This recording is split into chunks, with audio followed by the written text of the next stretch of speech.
지난 한 주간 평안하셨습니까? 제가 갑작스럽게 코로나19 양성 판정을 받아서 이렇게 영상으로 설교하게 된 점 교회와 교회 여러분께 진심으로 죄송스럽게 생각합니다.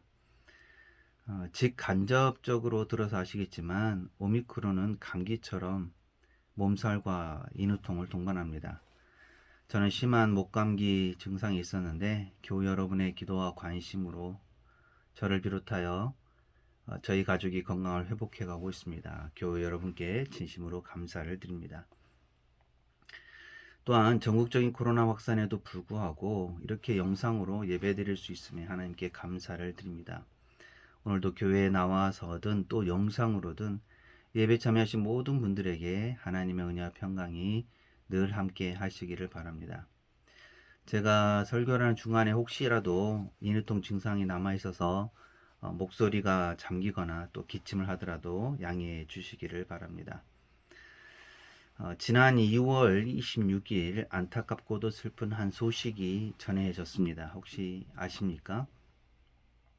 바로 이 시대 우리나라 최고의 지성으로 꼽히는 이어령 교수님의 별세 소식이었습니다. 잘 아시겠지만 이어령 교수님은 우리나라 초대 문화부 장관을 지냈습니다. 1988년 서울올림픽 때는 굴렁쇠 소년을 비롯한 개막식 또 폐막식 행사를 기획하였고 70세가 넘어서야 세례를 받고 지성에서 영성으로 발을 옮겼으며 그동안 췌장암으로 투병을 하였는데 결국은 89세로 별세하였습니다. 고인은 살아생전에 많은 이야기와 책들을 남겼는데요. 암 선고를 받은 후에는 이렇게 말했습니다. 그래, 내가 암이야. 어떻게 할까? 6살 때부터 지금껏 글을 써온 게 전부 죽음의 연습이었다. 나는 안 죽는다고 생각을 할 때 너 죽어 이러면 충격을 받는다. 그런데 태어나면서부터 사형 선고를 받았다고 생각하는 사람에게 너 죽어 이런다고 두려울 게 뭐가 있겠나.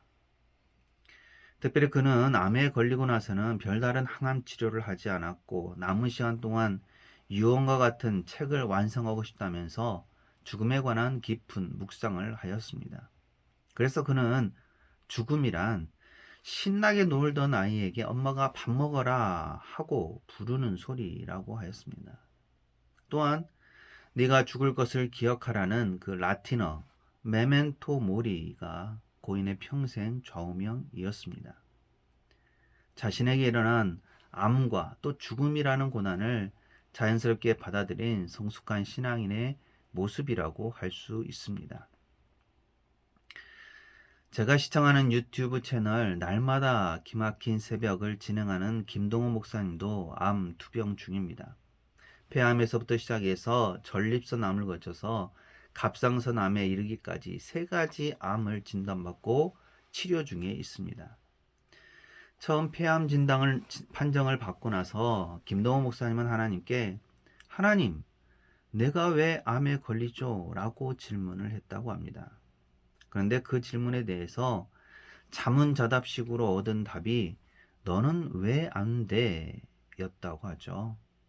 그러면서 하나님께서 자신에게 암을 주신 것이 아니라 인간이 죄를 짓고 이 세상이 파괴되어 망가진 세상 속에서 살다 보니까 랜덤으로 자신이 암에 걸렸다고 했습니다.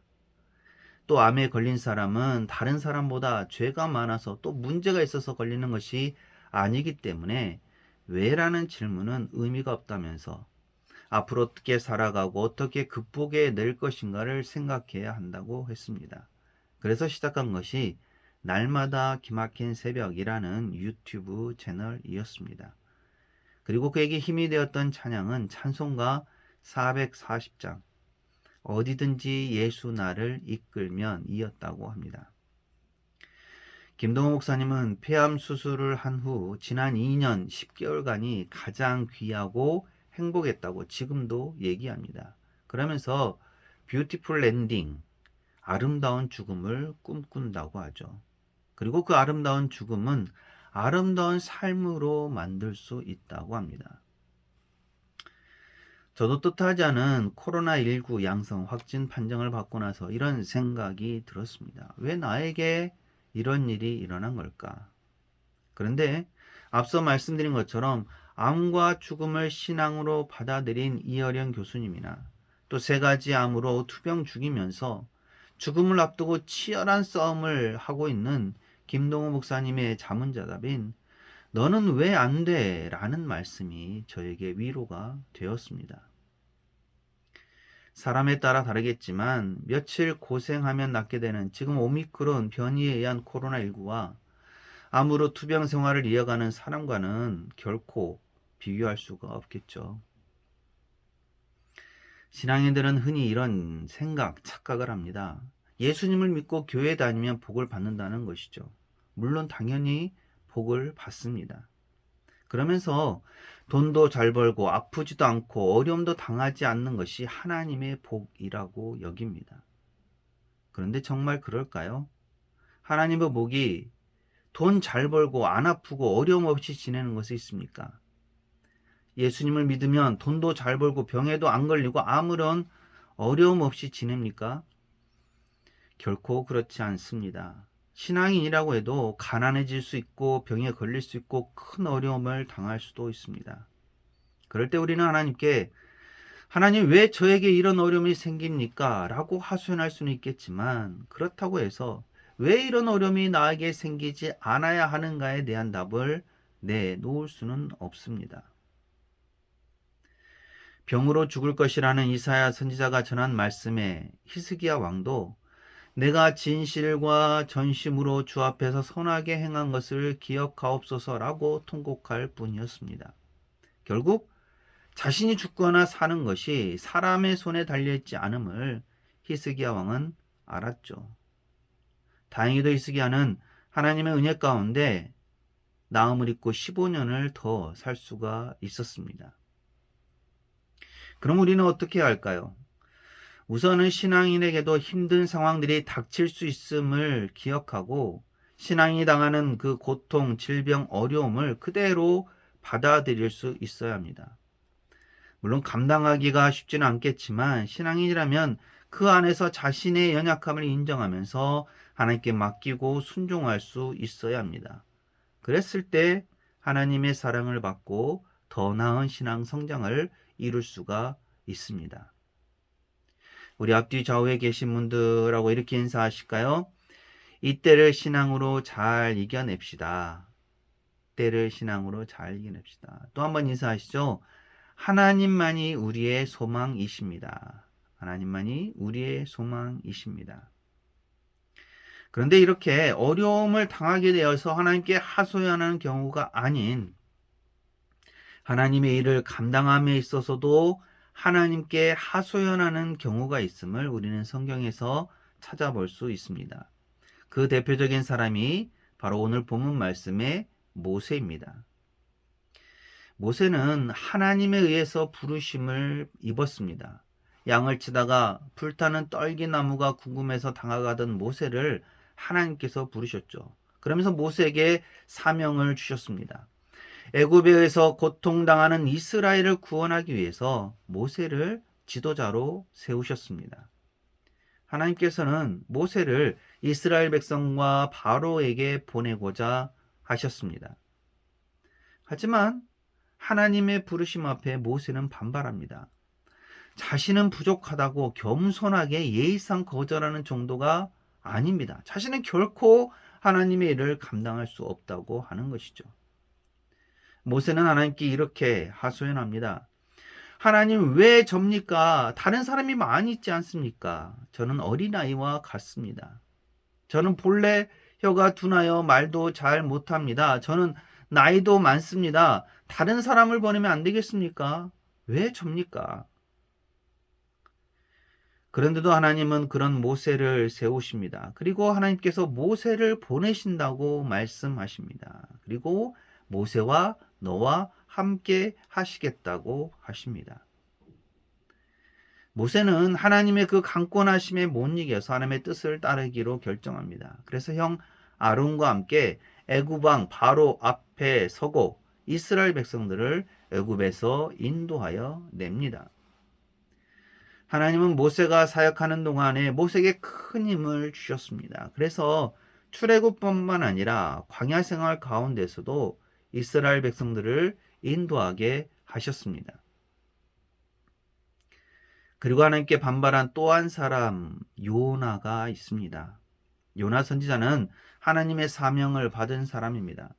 하나님은 요나에게 아수르의 수도 니느웨에 가서 하나님의 심판이 있을 것이라는 그 하나님의 말씀을 전하라고 명령하셨습니다.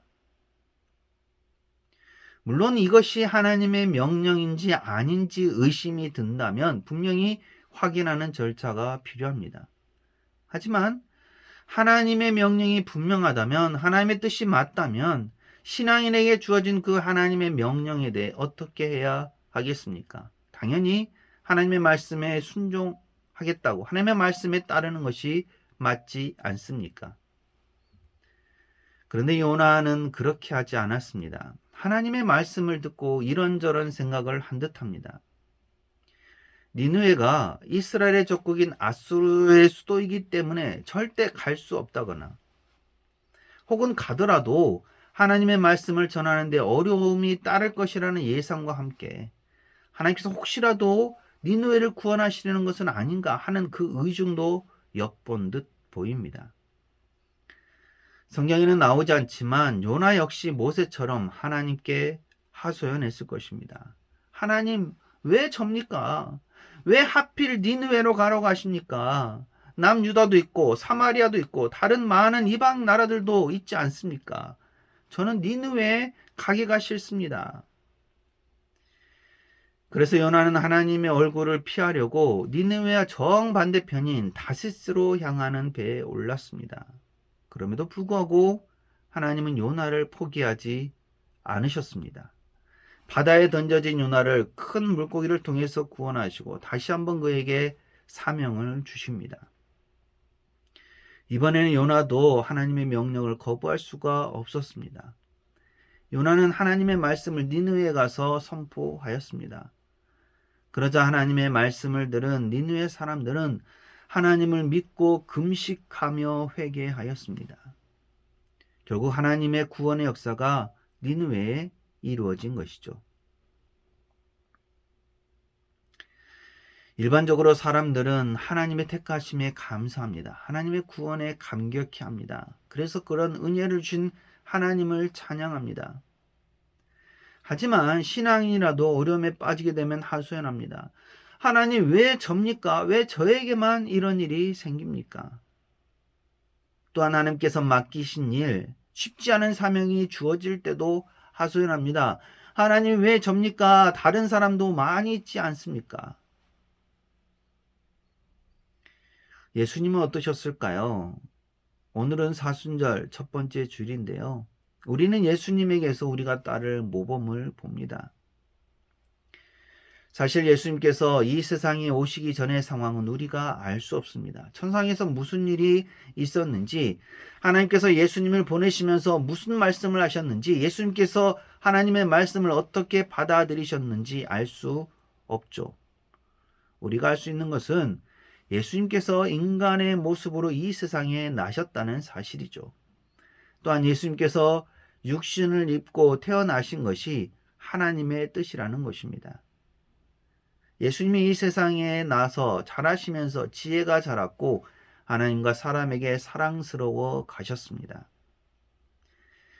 하지만 예수님께서 정확히 언제 하나님의 사명을 받았는지는 우리가 알 수 없습니다. 예수님은 하나님의 때에 세례자 요한에게 세례를 받으시고 본격적인 사역을 시작하셨습니다. 사람들에게 하나님의 나라를 가르치시고 병든 사람들을 고치시고 천국 복음을 전파하셨습니다. 그러면서 3년의 시간이 지났습니다. 예수님은 하나님의 구원 계획을 완성하기 위해서 자신이 해야 할 일이 무엇인지를 아셨습니다. 그래서 죽음을 준비하셨습니다. 예수님은 제자들과 함께 겟세마네 동산에서 기도하셨습니다. 누가복음은 예수님께서 흘리신 땀이 땅에 떨어지는 핏방울 같았다고 표현합니다. 그만큼 예수님은 간절히 기도하셨습니다. 죽음을 앞두고 예수님은 무슨 기도를 하셨을까요? 아마도 시작하는 내용은 사명을 받았던 모세나 요나와 같지 않았을까요? 하나님 왜 접니까? 왜 제가 이 일을 감당해야 합니까? 하지만 결론은 분명히 달랐습니다. 아버지여, 만일 아버지의 뜻이거든 이 잔을 내게서 옮기시옵소서. 그러나 내 원대로 마시옵고 아버지의 원대로 되기를 원합니다. 예수님은 하나님께 하소연하는 것에서 그치지 않고 하나님의 말씀에 온전히 순종하셨습니다. 그럼으로써 십자가의 대속 죽음을 통해서 하나님께서 뜻하신 구원을 이룰 수 있으셨습니다. 오늘 우리에게도 주어지는 하나님의 뜻, 하나님의 말씀, 하나님의 사명이 있습니다. 우리가 가야 할 곳, 우리가 해야 할 일, 우리가 만나야 할 사람들이 있습니다. 그에 대해 우리는 어떻게 반응합니까? 하나님 왜 접니까? 이렇게 반응하지 않습니까? 그런데도 하나님은 우리에게 말씀하십니다. 내가 너를 세웠다. 내가 너를 보낸다. 내가 너와 함께 하겠다. 내가 너를 사랑한다. 우리가 약해 보여도, 우리가 부족해 보여도 하나님은 우리를 그렇게 보지 않으십니다. 변함없는 사랑으로 우리를 감싸 안으시고 우리에게 새 힘을 주십니다. 그리고 우리를 통해서 하나님의 뜻이 세상 가운데 펼쳐지기를 원하십니다. 우리가 어느 곳에 있든지 무슨 일을 하든지 우리는 하나님의 사랑을 입은 자들입니다.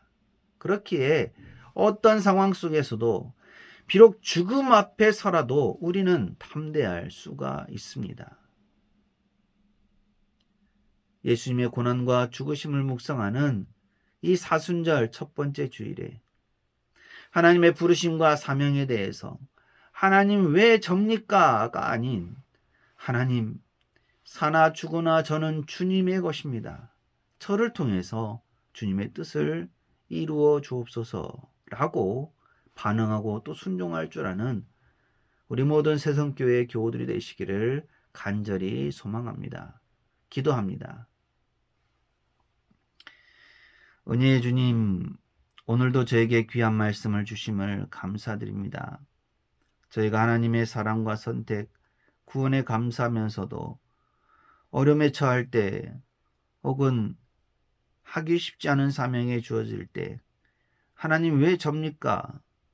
라고 반응할 때가 있지 않았습니까? 저의 부족함과 연약함을 용서하여 주옵소서. 모세나 요나처럼 하나님의 부르심 앞에 하소연하거나 거절하는 것이 아니라 죽음 앞에서도 두려워하지 않았던 믿음의 선진들이나 예수님처럼 하나님의 말씀에 온전히 순종하게 하옵소서. 그래서 이 사순절 기간 예수님의 고난과 죽으심에 동참하게 하시고 예수님께서 가신 길을 따라 순종의 길을 걸어가게 하옵소서. 예수님 이름으로 기도합니다. 아멘. 지난 한 주간 저희의 삶 가운데 함께 하신 하나님, 이 시간 저희 예배를 받아주시니 감사드립니다. 또한 저희가 마음과 정성을 모아 예물을 드립니다. 저희의 마음과 정성을 받아주시고 예물도 기쁘게 받아 주옵소서.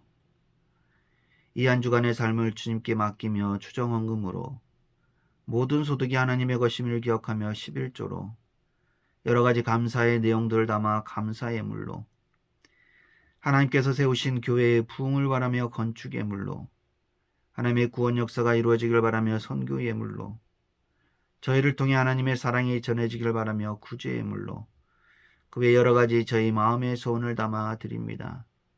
그리고 온라인으로 예물을 드린 손길도 있습니다. 이 예물들이 하나님께 온전히 드려지게 하옵소서. 또한 이 물질이 하나님의 영광을 위해 쓰여지게 하시고 쓰여지는 곳에 100배, 60배, 30배의 결실이 맺어지게 하옵소서. 예물을 드리지 못한 이들이 있습니까? 하나님께서 품어주시고 저희 모두가 하나님께서 부어주시는 동일한 은혜를 받아 누리게 하옵소서. 예배 함께하지 못한 교우들이 있습니다. 육신의 아픔이나 코로나19로 인한 어려움을 이겨낼 수 있는 힘을 주옵소서.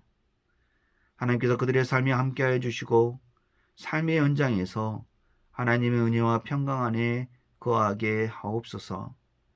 저희의 모든 것을 받아주시는 하나님께 감사드리며 예수님 이름으로 축복하며 기도합니다. 아멘.